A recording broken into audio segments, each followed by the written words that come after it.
मध्य प्रदेश के मुख्यमंत्री डॉक्टर मोहन यादव रविवार को इंदौर पहुंचे, जहां वह डेली कॉलेज में आयोजित दिव्य संतान प्रकल्प कार्यक्रम में शामिल हुए। इस दौरान सीएम ने गर्भ संस्कार पुस्तक का विमोचन किया।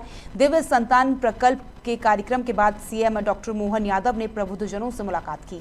कार्यक्रम को संबोधित करते हुए सीएम मोहन यादव ने कहा कि प्रदेश में बनने वाले शासकीय चिकित्सालय भवनों में गर्भ संस्कार कक्ष बनाए जाएंगे।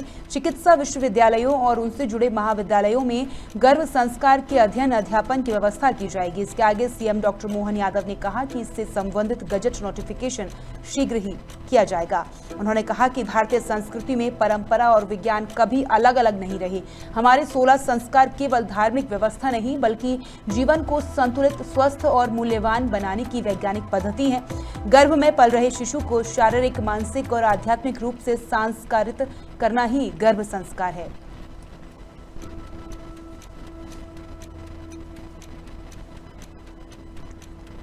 हमारे दोनों विभाग, खासकर आयुष भी और एलोपैथी भी, जहां भी हमको लगता है और आगे चलकर के जो हॉस्पिटल की डिजाइन बनेगी उसमें गर्भ संस्कार के भी कक्ष बना करके उसको भी स्थायी रूप से करने का प्रयास करेंगे।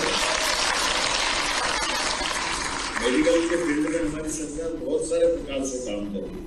आयुर्वेदिक में भी आजादी के बाद पहली बार ऐसा हो कि हमारी सरकार बनने के बाद ही हमने 13 नए आयुर्वेदिक कॉलेज खोलने का निर्णय किया और एक साल में 8 हम आयुर्वेदिक कॉलेज खोल दिए। ये इस तरह से, क्योंकि ये बात सही है कि हमारे यहाँ तो परमात्मा की दया है। वन्य संप्रदा भी इतनी अच्छी है, भौगोलिक दृष्टि से फॉरेस्ट का पूरा बेल्ट, जबरदस्ती एलोपैथी की क्यों खोलना चाहिए? जहाँ आयुर्वेद की संभावना हो, आयुर्वेद होना ही चाहिए। और आज का इस दौर में हमने देखा, अभी कोविड के थोड़े दिन पहले की तो बात थी, सारे प्रश्नों के उत्तर कहाँ से निकल के आए? आयुर्वेद के काढ़ा से तो आए कि अभी पहले इलाज तो करूंगा, जिंदा रह जाओगे, आगे दवाई की रिसर्च हो जाएगी, वायरस का पता चल जाएगा।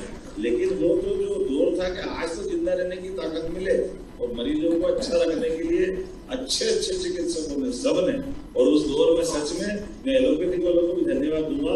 उनने आयुर्वेद वालों को भी अपने साथ खड़े रह करके उस संघर्ष के दौर में सबने मिलकर के मुकाबला करने का निर्णय किया। और हम सब देखते हैं बदलते दौर में कि आज अपने क्षेत्र के अंदर शहरी क्षेत्र में तो असर आया, लेकिन ये हमारी किचन की माया, हल्दी किचन के अंदर जो आपका अपना भोजन की प्राचीन पद्धति और क्या क्या उसमें किस प्रकार से हमारे भोजन के अंदर हजारों साल की परंपरा थी कि हमारे ग्रामीण अंचल में बगैर कोई कष्ट के भी उस कठिन दौर को निकाला। लेकिन मैं आज के अवसर पर भविष्य की पीढ़ी को सुरक्षित रखने का, सच में ये बहुत अच्छा कार्यक्रम है।